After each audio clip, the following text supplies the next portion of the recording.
Sir சாமியே sim கார்டுக்கு அலையுதான், பூசாரி புது செல்லு கேட்டாராம். புது செல்லு புது மொழியெல்லாம் எடுத்து விடுறியாத்தா? இப்படி இருக்கு இவங்க சொல்ற கதை. இந்த சொந்தக்காரவங்க இருக்கா பாத்தியலா, அவங்க எப்படி தெரியுமா, ஈர பேனாக்கி பேனை பெருச்சாலி ஆக்கி விடுவாங்க. சார் உறவு உறவுங்கிறாங்களே, அந்த உறவை பத்தி நானும் கொஞ்சம் சொல்றேன் கேளுங்க. எங்க ஊர்ல எல்லாம் வரதட்சணை கொடுமை தலை விரிச்சு ஆடுது. ஒரு பொண்ணை கல்யாணம் பண்ணி கொடுக்கணும்னா 5 லட்சம் ரூபா இருந்தால் தான் அந்த பொண்ணுக்கு கல்யாணம் நடக்கணும். எங்கள் வீட்டுக்கு பக்கத்தில் 26 வயசாகி அந்த அக்காவுக்கு கல்யாணம் நடக்கலை. அப்போ உறவினர்கள்லாம் சேர்ந்தாங்க, நீ ஏம்மா கவலைப்படுற, நான் உனக்கு கல்யாணம் பண்ணி வைக்கிறேன்னு. அந்த அக்காவுக்கு கல்யாணமும் நடந்துச்சு. கல்யாணம் ஆகி போன 3ஆம் நாள் ஒரு நியூஸ் வந்துச்சுங்க சார், அவங்க கணவருக்கு எய்ட்ஸுன்னு. அப்போ அந்த அக்கா துடிச்சாங்க, கண்ணீர் விட்டாங்க. அவங்க உறவினர்கள்ட்டெல்லாம் போய் கேட்டாங்க. அந்த உறவினர்கள் சொன்னாங்க, நாங்கள் என்ன பண்ண முடியும், அது உன் தலையெழுத்து, அது உன் தலைவிதி, இதை சாக்கா வச்சுட்டு என் வீட்டுக்கு வந்துடாதேன்னு சொன்னாங்க சார். அந்த அக்கா துடிச்சாங்க, வேதனைப்பட்டாங்க. எண்ணி 3ஆம் மாதம் அவங்க புருஷன் இறந்து போயிட்டார். நடு தெருவில் இன்னைக்கு நிற்கிறாங்க சார். இதெல்லாம் விடுங்க சார், என் குடும்ப கஷ்டத்தை கேளுங்க. சொல்லுங்க சார். இந்த பொண்ணு என்ன உறவினர்களை பற்றி இப்படி பேசுதுன்னு நீங்கள் நினைக்கலாம். என் உறவினர்கள் என்னை காயப்படுத்தினதை கேளுங்க, நான் சொல்கிறேன். எங்கள் அப்பா ஒரு சாதாரண குடும்பத்தை சேர்ந்தவங்க, ரொம்ப கஷ்டம். 1 ரூபாய்க்கு உப்பு வாங்கி போட முடியாத நிலமையில இருந்தோம் சார். எங்கள் அப்பா சைக்கிள் ஸ்டாண்டில் போயிட்டு தினமும் கொண்டு வர்ற அந்த 10 ரூபா காசை வச்சு ஒருவேளை கஞ்சி குடிப்போங்க சார். அவ்வளோ வேதனை எங்கள் வீட்டில். அப்படி இருந்த சூழ்நிலையில் எங்கள் அம்மாவுக்கு ஒரு நாள் முடியாமல் வந்துடுச்சு. அப்போ ஹாஸ்பிட்டலில் கொண்டு போய் சேர்த்தோங்க சார். சார் சொன்னார், மூக்கில் சைனஸ் ப்ராப்ளம் வந்திருக்கு, 2 மூக்குலையும் சதை வளர்ந்துருக்கு, எலும்பு தாறுமாறாக வளர்ந்துருக்கா, ஆப்ரேஷன் பண்ணணும்னு. வழி இல்லை. நேராக என் தாய் மாமன்ட்ட ஓடுனேன். மாமா, அம்மாவுக்கு இது மாதிரி சதை வளர்ந்துருக்கு, விட்டால் செத்து போயிடும் போலுக்கு, ஒரு 25,000 ரூபா பணம் கேட்குறாங்க, குடும்பமான்னு சொன்னேன். நீ ஏன் கவலைப்படுறக்கா, உன் சொந்த தம்பி நான் இருக்கேன், உனக்கு 25,000 இல்லைக்கா 30,000 தர்றேங்க்கா, நீ கவலைப்படாதக்கா, எப்போக்கா வேணும்னு கேட்டாங்க. 3 மாதத்தில் தா தம்பின்னு சொன்னாங்க. அந்த 3 மாதம் எங்கள் அம்மா கழிக்கப்பட்ட பாடு எனக்கு தாங்க சார் தெரியும். மூக்குனால மூச்சு விட முடியாமல் எப்போ அந்த 3 மாதம் வரும், எப்போ நம்ம ஆப்ரேஷன் பண்ணலான்னு காத்துட்டு இருந்தாங்க. 3 மாதமும் வந்துச்சு.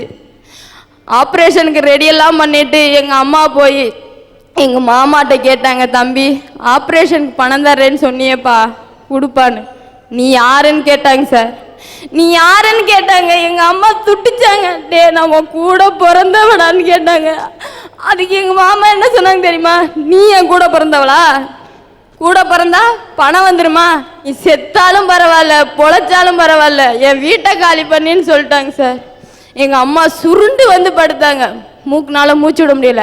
அந்த நேரத்தில் எங்கள் தாத்தா பாட்டி என் சின்ன மாமாவும் வந்து ஆறுதல் சொன்னாங்க. நீ ஏன் கவலைப்படுற, இப்போ ஆப்ரேஷன் பண்ண முடியலனாலும் பரவாயில்ல, இன்னும் ஒரு 6 மாதம் கழிச்சு ஆப்ரேஷன் பண்ணிக்கலாம், வீட்டில் ஒரு பொட்டை பிள்ளை வச்சுருக்க, அந்த பிள்ளைக்கு என் சின்ன தம்பியை கல்யாணம் பண்ணி கொடு, வாழ்க்கை நல்லா இருக்கும் அப்படின்னு சொன்னாங்க. எங்கள் அம்மாவும் சரின்னு சொல்லி நிச்சயதார்த்தத்துக்கெல்லாம் ஏற்பாடு பண்ணாங்க. எண்ணி 3ஆம் மாதம் எங்கள் மாமா பத்திரிக்கையோட வீட்டுக்கு வந்தாங்க. எதுக்கு தெரியுமா, அக்கா எனக்கு கல்யாணம், நாளைக்கு விடிஞ்சான கல்யாணம் வந்துருங்கன்னு சொன்னாங்க. அப்போ நான் கேட்டேன், மாமா நானா உன்னை கல்யாணம் பண்ணிக்கிறேன்னு சொன்னேன், நீனா தானே எங்கள் வீட்டில் வந்து பொண்ணு கேட்ட, நான் எதுவும் கல்யாணம் பண்ணிக்கிறேன்னு சொன்னேன்னா, என் மனசுக்குள்ளே இவ்வளோ ஆசையாக வளர்த்துட்டு எப்படி மாமா அடுத்த பொண்ணு காலத்தில் உனக்கு தாலி கட்ட முடியுதுன்னு கேட்டேன். அப்போ எங்கள் மாமா சொன்னாங்க, அவங்க வீட்டில் 2 லட்சம் ரூபா பரிவனம் கொடுக்குறாங்க, உங்கள் வீட்டில் 10 பைசாவுக்கு வழி இருக்கான்னு கேட்டாங்க சார், கேவலம் பணத்துக்காக. அப்போ துடிச்சேன். ஒரு ஆட்டை குளிப்பாட்டி பொட்டு வச்சு மாலை போட்டு ஒரே தான் வெட்டுற மாதிரி என்னுடைய ஆசைகள் கனவுகள் லட்சியங்கள் எல்லாத்தையும் தூள் தூளாக ஆக்கிட்டாங்க சார். அப்போ மனசு உடஞ்சி எங்கள் வீட்டில் கிடக்கும் போது என் தம்பி அங்கேருந்து வந்தான். அம்மா வயிறு பசிக்குதுமா, சோறு போடுமான்னு கேட்டான். ஆனால் எங்கள்கிட்ட வழி இல்லை, தம்பி கொஞ்சம் பொறுத்துக்கையா, நைட்டு எப்படியாவது அப்பா 10 ரூபா காசு கொண்டு வந்து வந்துடுவாங்க, சாப்பாடு போடலான்னு சொன்னேங்க சார். அப்போ துடிச்சா, வழி இல்லை, சுருண்டு போய் ஒரு மூலையில் கிடந்தாங்க சார். அப்போ எங்கள் அம்மா சோறு வடிக்கிற பாத்திரத்தை நெளிச்சு விற்று 1.5 ரூபாய்க்கு டீ வாங்கி கொடுத்தாங்க சார் அவனுக்கு. அப்போ எழுந்திரிச்சு அந்த அவன் சொன்னா, அம்மா நமக்கு மாமாலாம் உதவி செய்யலை, எந்த உறவினரும் உதவி செய்யலை, நம்ம எல்லாரும் செத்து போயிடுவோமா, இந்த சொந்தக்காரங்கள்ட்ட இருக்க வேண்டாம்னு சொல்லி மருந்தெல்லாம் வாங்கி வச்சுட்டு எல்லாம் கோழி வர உட்காந்து எங்கள் அம்மாட்ட சொன்னேங்க சார். நீ கவலைப்படாதம்மா, இந்த ஜென்மம் இல்லைம்மா, அடுத்த ஜென்மத்தில் நிச்சயம் நான் உன் மகளாக பிறந்து ஆப்ரேஷனுக்கு பணம் கொண்டு வர்றேம்மா அப்படின்னு சொல்லி அழுதேன் சார். அந்த டயத்தில் என் தங்கச்சி ஒரு பாட்டை ஞாபகப்படுத்தினா, வாழ்க்கை என்றால் 1000 இருக்கும், வாசல் தோறும் வேதனை இருக்கும், வந்த துன்பம் எதுவென்றாலும் வாடி நின்றால் ஓடுவதுங்க. அந்த பாட்டுனால எனக்குள்ள ஒரு தன்னம்பிக்கை பிறந்துச்சுங்க சார். எனக்குள்ள ஒரு வைராக்கியம் பிறந்துச்சு. நம்மளெல்லாம் உறவினர்கள் வெறுத்தாலும் என் உள்ளம் கைவிடலைன்னு எல்லாரையும் வாழ வைக்கிற திருப்பூருக்கு வந்தேன். அந்த திருப்பூர் என்னை கைவிடலைங்க சார்.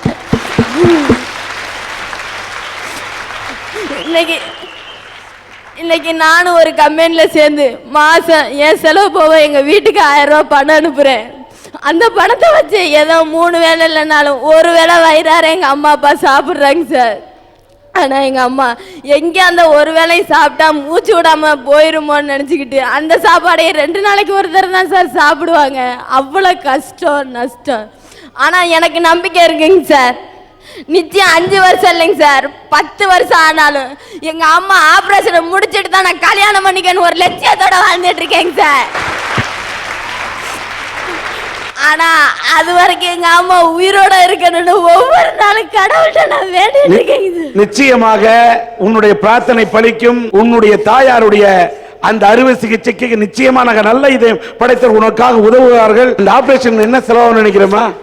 2 வருஷத்துக்கு முன்னாடி 25,000 ரூபாய் சொன்னாங்க சார். இப்ப எவ்வளவா இருக்குன்னு எனக்கு தெரியாது. நிச்சயமாக உனக்கு இறைவன் கண்ணை திறப்பார். இந்த திருமண மண்டபத்தின் உரிமையாளர் வேலுச்சாமி கவுண்டர் அவர்கள் இதை கேட்டவுடன் மனமும் வந்து இந்த பெண்ணுடைய தாயாருடைய அந்த அறுவை சிகிச்சைக்காக 25,000 ரூபாயை மனமும் வந்து அளித்திருக்கிறார் என்பதை அவருக்கு உங்களுடைய பாராட்டுதலை இந்த பலத்த கைத்தட்டலோடு நீங்க சொல்வதை போல. ஐயா, அவங்கள நான் மனுஷனா நினைக்கலையா, தினம் தினம் நான் கும்பிடுற அந்த விநாயகர் பெருமானா நினைக்கிறையா. அந்த விநாயகர் நன்றி நன்றி நன்றி. இரவும் பகலும் சேர்ந்ததுதான் பொழுதுகள், இளமையும் முதுமையும் சேர்ந்ததுதான் பருவங்கள், பிறப்பும் இறப்பும் சேர்ந்ததுதான் வாழ்க்கை, விருப்பும் வெறுப்பும் சேர்ந்ததுதான் முடிவுகள், வெற்றியும் தோல்வியும் சேர்ந்ததுதான் போட்டிகள், இன்பமும் துன்பமும் சேர்ந்ததுதான் வாழ்க்கை. சார், இன்பத்துல கை கொடுக்க எத்தனையோ பேர் வருவாங்க, ஆனா துன்பத்துல கை கொடுக்க வர்றதா சார் உறவுகள். சார், கல்யாண பத்திரிக்கை பார்த்திருப்பீங்க. கல்யாண பத்திரிக்கைன்னா என்ன போட்டிருக்காங்க? சுற்றம் சூழ வருகை தந்தேன்னு போட்டிருக்காங்க. அதுலதான் சார் உறவுகள் இருக்கு. அக்கா ஒரு நிமிஷம், நீங்க எந்த காலத்துல இருக்கிறிய? இன்னும் சின்ன பிள்ளைத்தனமாவே இருக்கிறிய? சொல்லுப்பா. சார், நீ அப்ப பெரிய பிள்ளைத்தனமா ஆயிட்டியா? சரி பேசு சார். ஏன் தெரியுமா பத்திரிக்கையில அப்படி பேர் போடுறாங்க? உறவுக்காக இல்ல, வரவுக்காக. அந்த கொட்டை இடத்துல பெருசு பெருசா போட்டு பாருங்க, அவங்களாம் போய் நிறைய வைக்கணும். அந்த சின்ன இடத்துல சின்ன சின்னதா போட்டு பாருங்க, அவங்களாம் போய் கொஞ்சம் கம்மியா வைக்கணும். நான் நினைக்கிறேன் அவங்க சொந்தக்காரங்க பத்திரிக்கையில் அவங்க வேற முதல்ல போட்டிருப்பாங்க போல, அதான் அனுபவத்துல சொல்றாங்க. சார், ஏதாவது ஒரு கல்யாண பத்திரிக்கை என்னை மாப்பிள்ளையா போடுங்க சார். நல்ல ஒரு பொண்ணா பார்த்து பக்கத்துல போடுங்க சார். நான் சினிமா டைரக்டர். எல்லாம் படம் எடுத்தீங்க உறவுகளை பத்தி. மாப்பிள்ளை அவங்க தானே? ஆமா சார். அம்மாட்ட சொல்லுங்க. இல்ல சார், சாவுட்னா இப்போ கல்யாணம் விடுனா நான் தான் மாப்பிள்ளை ஆகணும், சாவுடலாம் நான் தான் பணமாகணும். வாடறதுக்கான வழியை யோசியா. இவர் ஒரு பள்ளிக்கூட ஆசிரியர். எல்லா உறவுகளுமே அவருக்கு வந்து பிரச்சனைக்குள்ள உறவுகள் என்று சொல்லுகிறார். ஆனால் அந்த கணவன் மனைவி உறவு என்பது எப்படிப்பட்ட உறவு என்பதை எடுத்து சொல்ல இப்பொழுது துளசி என்ற அந்த பெண்ணையும் அவரது கணவரையும் மேடைக்கு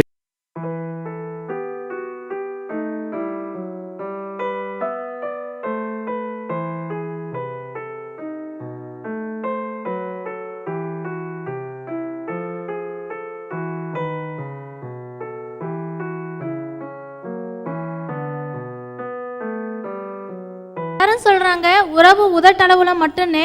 ஆனா நான் என்னுடைய வாழ்க்கையில உறவுகள் எப்படி கை கொடுத்துருக்குதுன்னு நான் அனுபவத்தின் மூலமாக உங்களுக்கு சொல்கிறேன். எங்கள் அப்பா அம்மாவுக்கு நாங்கள் 4 பெண் குழந்தைங்க, பையன் கிடையாது. நான் தான் கடைசி பொண்ணு.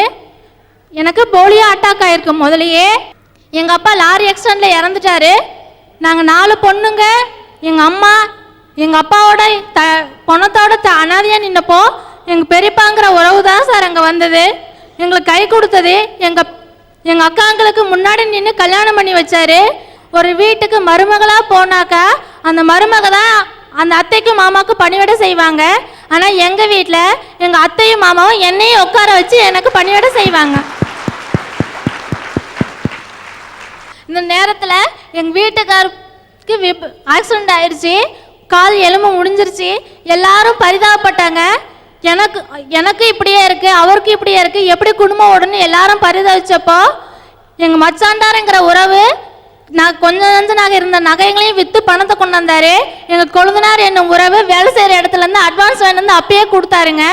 அப்போது அவருக்கு கை கொடுக்க நான் வேலைக்கு போகணுங்கிறதுக்காக நான் வேலைக்கு போனேன். நாத்தனார் கூட வேலைக்கு போய் 2 மாசத்துல போலியோ அட்டாக்கான அதே காலு எனக்கு திரும்பவும் விபத்து ஏற்பட்டு முட்டைக்காலுக்கு மேலே எலும்பு நொறுங்கிடுச்சு. நானும் எங்கள் நாத்தா 2 பேர் போகும்போது அந்த மாதிரி ஆயிடுச்சு. 2 பேரும் ஒரு குடும்பத்தில் 2 பேரும் போய் ஹாஸ்பிட்டலில் சேர்ந்தோம். 1 லட்ச ரூபாய்க்கு மேலே செலவு சொல்லிட்டாங்க. என்ன செய்யறதுன்னு எங்களுக்கு யாருக்குமே ஒன்றும் தெரியல. அப்போ நாங்கள் வேலை செஞ்ச தொழிலாளர்கள் எல்லாம் ஒன்று சேர்ந்து பணம் கொஞ்சம் திரட்டி கொடுத்தாங்க. நான் சொன்னேன், எனக்கு கல்யாணம் ஆயிடுச்சு, குழந்தை பிறந்துச்சு, அந்த பொண்ணை எங்கள் நாத்தனாரை பாருங்கன்னு நான் சொன்னேன். ஆனால் எங்கள் நாத்தனார் சொன்னாங்க, எனக்கு காப்பாற்றலைனாலும் பரவாயில்ல, அன்னைக்கு குழந்தை இருக்கு, குடும்பம் இருக்கு, அவங்க குழந்தைங்கள பார்த்துக்கணும், அவங்களுக்கு ஆள் நல்லா இருக்கணும், அவங்களே பாருங்கன்னு அவங்க சொன்னாங்க. சொல்லுங்க. அப்புறம் 2 பேத்தையும் காப்பாத்துறதுக்கோசரம் எங்க கணவர் எல்லா ஃபைனான்ஸ்லயும் ஏறி இறங்கி வட்டிக்கு கடன் வாங்கி எங்க ஆபரேஷன் முடிஞ்சு வீட்டுக்கு வந்துட்டோம். நீங்க துன்பத்துல கை கொடுக்குற உறவை பத்தி நீங்க கேக்குறீங்க. என் வாழ்க்கையே துன்பமாயிருச்சு. இதுல எப்பவுமே உறவு கொடுக்கறது எங்க அம்மா, என் கணவர். நான் பிறந்ததுல இருந்து கருவுல இருந்ததுல இருந்து 28 வருஷமா என் கூடயே இருந்து என் எல்லா துன்பங்களுக்கும் கை கொடுக்குற எங்க அம்மா.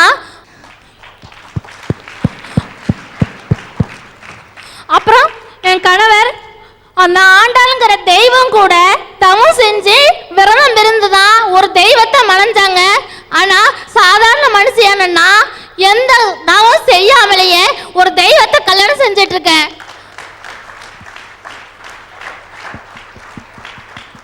எல்லாரும் சொல்லுவாங்க, அந்த தெய்வம் மாதிரி உனக்கு கணவர் அமைச்சிருக்காருமான்னு சொல்லுவாங்க. ஆனா என் பட்ட துன்பத்துல அந்த தெய்வம் எனக்கு கை கொடுத்துருச்சுங்க. ஆனா என் கணவர் எனக்கு கை கொடுக்கல. அந்த தெய்வத்துக்கு ஒரு படி மேலவே என் கணவரை நான் சொல்லுவேன். எல்லாம் சொல்றாங்க கல்யாணம் புதுசுல இன்பமா இருக்கும், பிறகு துன்பமா இருக்குன்னு. எங்களுக்கு கல்யாணம் ஆகி 10 வருஷம் ஆயிடுச்சுங்க. இந்த 10 வருஷமா அவருடைய பாசம் எனக்கு அடிப்பட்ட பிறகு எனக்கு ஜாஸ்தியா தான் ஆகி குறைய, இம்மி அளவுக்கு கூட குறைய கிடையாது. 10 வருஷம் இல்லை, இன்னும் 100 வருஷம் ஆனாலும் அவருடைய அன்பு மாறவே மாறாதுங்க. இப்படி ஒருப்பட்ட கணவனாக இப்படிப்பட்ட ஒரு பெண்ணுக்கு இருக்கிறது பெரிய ஐடியா. உன்னை பாராட்டுறேன். உங்க பேர் என்ன தம்பி? என் பேர் ஜவஹர்லால். ஜவஹர்லால்.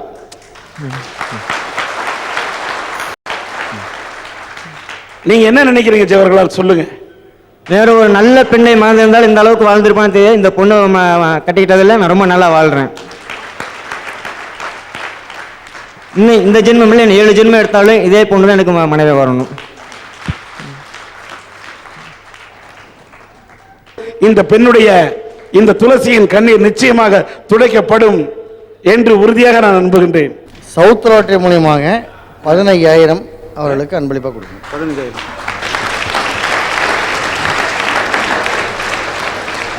இந்த பெண்ணின் வாழ்க்கையில் உதவிக்கரம் நீட்டிய அவருடைய உறவினர்களை மேடைக்கு அழைக்கின்றேன். என்ற இந்த மாதிரி உறவுகளை பார்த்தாது இந்த உலகத்தில் உறவுகள் என்பது எதற்காக, துன்பத்திலே கை கொடுத்து உதவத்தான் என்பதை இந்த ஊர் உலகம் தெரிந்து கொள்ள வேண்டும் என்பதற்காக இங்கே மேடைக்கு அழைக்கின்றேன். இப்படிப்பட்ட நல்ல குடும்பத்தை பார்க்கும்போது ரொம்ப சந்தோஷமா இருக்கு.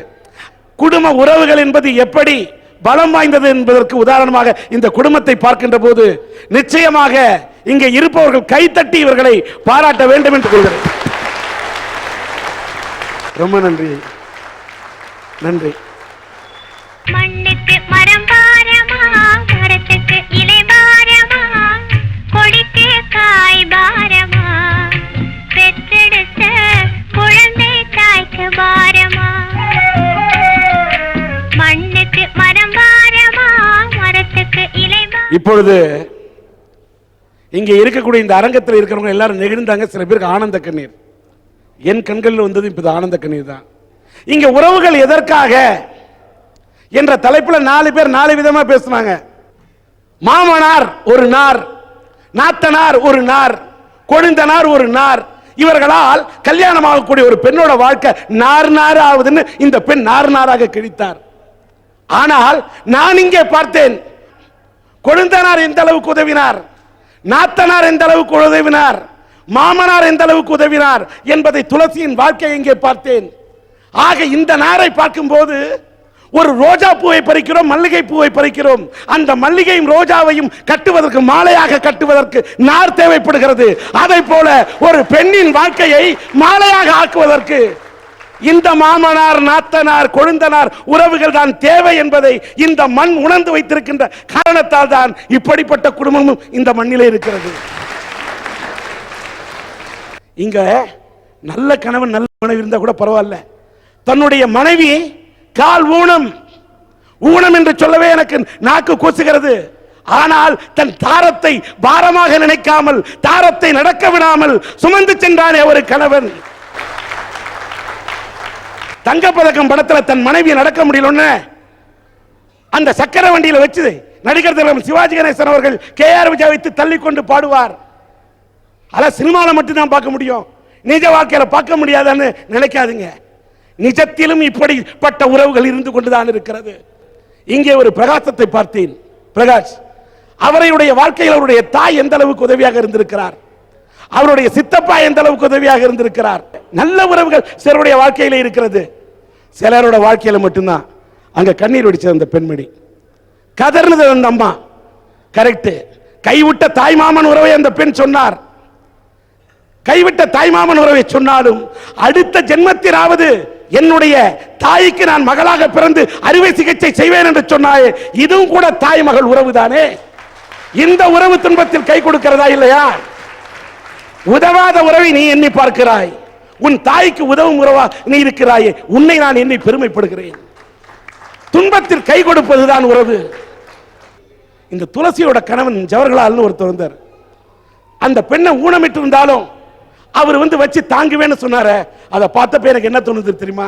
அவர் பேர் ஜவஹர்லால். ஜவஹர்லால் நேரு தன்னுடைய நெஞ்சத்தில் எப்பொழுதும் ஒரு ரோஜாவை சுமப்பார். ரோஜா என்பது முள் நிறைந்தது. ஆனால் தன்னுடைய மனைவி ஒரு முள் நிறைந்த ரோஜாவாக இருந்தாலும் என்னுடைய நெஞ்சத்தில் உன்னை தாங்குவேன் என்று ரோஜாவாக அந்த துளசியை தாங்கும் ஜவஹர்லாலை அந்த ஜவஹர்லால் நேருவாக நான் பார்க்கிறேன். இதுதான் உண்மையான உறவு.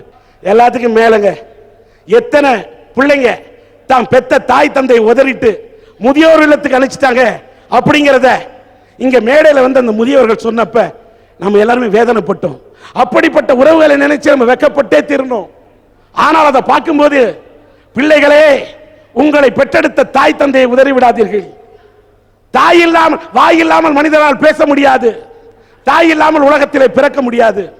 அப்படிப்பட்ட தாய் தந்தையரை ஒதுக்கி முதியோர் இல்லத்துக்கு தள்ளிவிடக் கூடாது என்பதற்கு உதாரணமாக இவர்களை பார்க்கும்போது உறவு என்பது எப்படிப்பட்டதாக இருக்க வேண்டும் என்பதை இங்கே நாம் அரட்டை அரங்கத்திலே கலந்து கொண்ட நாமும் இந்த அரட்டை அரங்கத்தை பார்க்கின்றவர்களும் தெரிந்து கொள்ள வேண்டும் என்று நினைக்கின்றேன். இங்க கிருபா சொல்றாரு, ராமாயணத்தை பத்தி ஒரு உதாரணம் சொன்னாரு. சீதையை போய் ராமன் கடைசியில சந்தேகப்பட்டான்னு சொன்னாரு. ஒன்னே ஒன்னு சொல்றையா, இன்னைக்கு தன் கணவன் இருக்கும் இடம்தான் தனக்கு அயோத்தி என்று கணவன் படக்கூடிய கஷ்டத்திலும் நஷ்டத்திலும் துக்கத்திலும் என் கணவன் பக்கத்தில் தான் இருப்பேன் என்று சொல்லக்கூடிய நல்ல மனைவியும் இந்த உலகத்தில் இருக்கின்ற காரணத்தால் தான் இன்னைக்கு மழை பெஞ்சுக்கிட்டு இருக்கியா. இன்னைக்கு மழை பெய்யுது. ஏதோ கல்யாண வீட்டில் வந்தோம் பார்த்தோம், சித்தப்பா ஏ பெரியப்பா இன்னும் சொல்லிட்டு போறது உறவு இல்லை. கல்யாண வீட்டில் ஏன் தெரியுமா ஐயா மெய் எழுதுறாங்க? இந்த மெய்யான விஷயம் இந்த தமிழ்நாட்டில் இந்திய மண்ணில் தான் இருக்கு. உன் கல்யாணத்தப்ப நீ உன் வீட்டுக்கு அழைச்ச சொந்தக்காரங்க மொய் எழுதுனா அவங்க வீட்டு கல்யாணத்தப்ப நீ மொய் எழுதுற. வட்டியே இல்லாமல் கடன் கொடுப்பதை போன்று கரம் கொடுத்து உதவும் வழக்கம் இந்த நாட்டில் இருக்கு.